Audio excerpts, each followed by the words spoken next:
This will be Jim's third evaluated speech. It will be from the Competent Communication Manual, project number 3, Get to the Point. Jim has asked me to tell you that the point of the speech is to entertain, and I think we all know you're a great entertainer, Jim. The title of the speech is Odyssey, and his time will be 6 to 8 minutes. Jim Whittingham.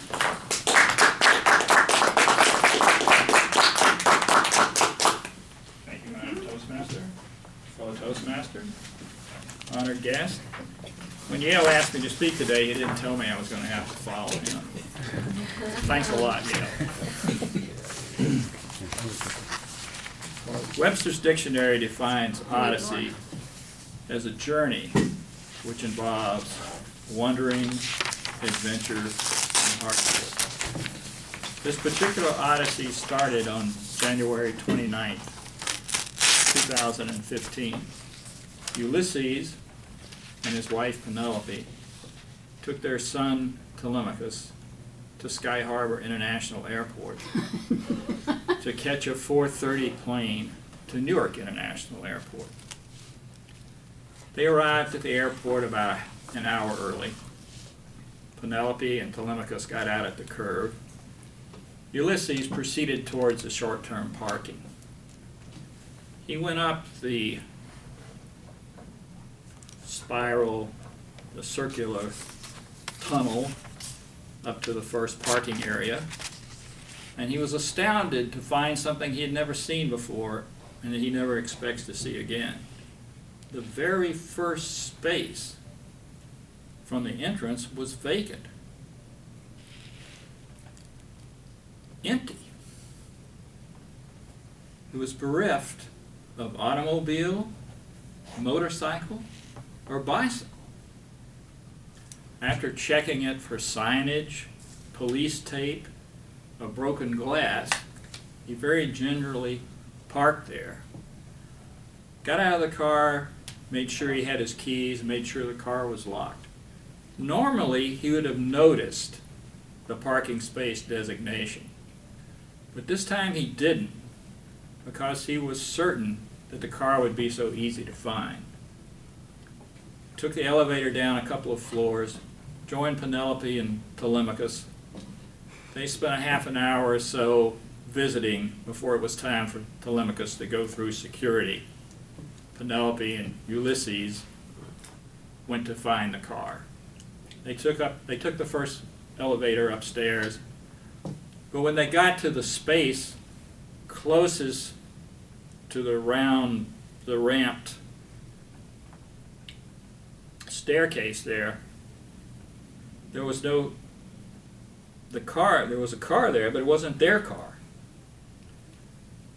So they thought there must be another entrance. So Ulysses left Penelope there, and he wandered around looking for another entrance. After about 15 minutes, he had not only lost the car, he had also lost Penelope. Now, she had a cell phone, but she had left it at home. After about another 30 minutes, he got back to where he had left Penelope, and she was still there, waiting patiently. At this point, Penelope took things into her own hands. She described her plight to a woman with 2 children. Well, maybe you took the wrong elevator, she said. It's happened to me any number of times. Oh, there's more than one elevator? Yeah, there's several. So Ulysses and Penelope went downstairs and walked toward the entrance.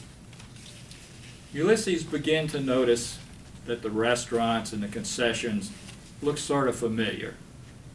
So to make a short story shorter, they found the car and left the airport. Now Penelope requested that they take the 44th Street exit because she wanted to see the SkyTrain.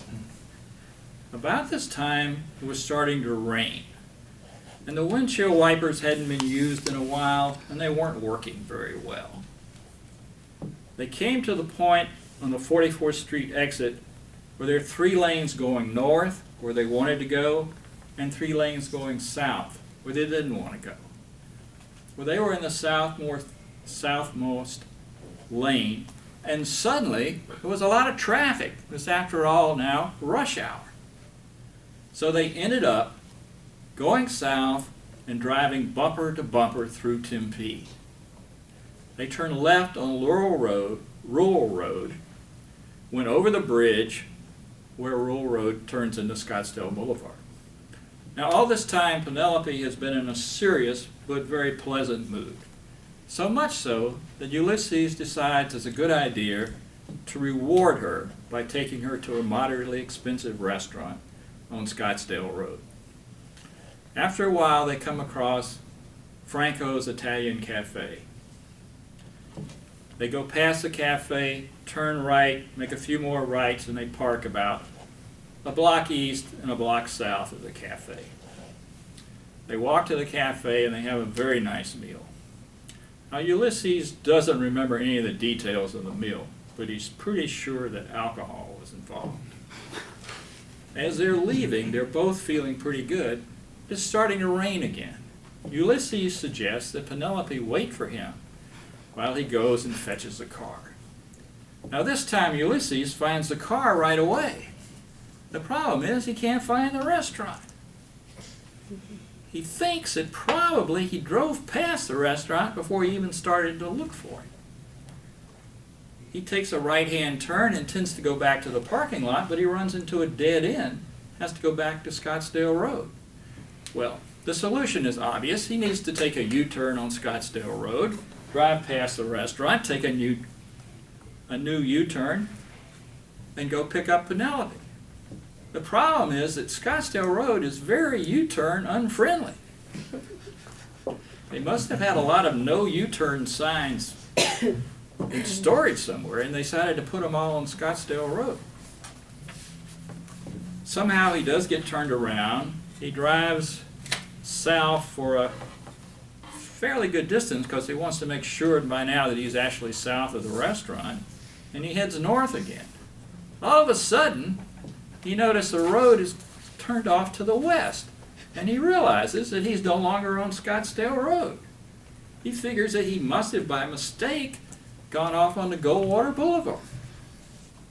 He makes a U-turn on Goldwater Boulevard, and suddenly his cell phone rings. He pulls into a parking lot, and he listens to the following voicemail. Hey, Ulysses. I'm at Franco's Italian Cafe. East side of Scottsdale Road, south of Camelback, north of 5th Avenue. North of 5th Avenue. We're all rooting for you. He drives back to Scottsdale Road, turns north, and eventually finds the Franco's Italian Cafe. Penelope gets in the car, and she says, several of those cute waiters offered to take me home, but I waited for you. Ulysses is so shaken that he doesn't go on the freeway and he drives home on the surface roads. So it's quite late by the time they get to their home, which is near 35th Avenue and Bell Road. Penelope immediately goes to the computer, goes online, and checks Telemachus's flight. He's been on the ground in Newark for 15 minutes by the time they get home. The next day, Penelope goes out and buys Ulysses a GPS. Mrs. Toastmaster.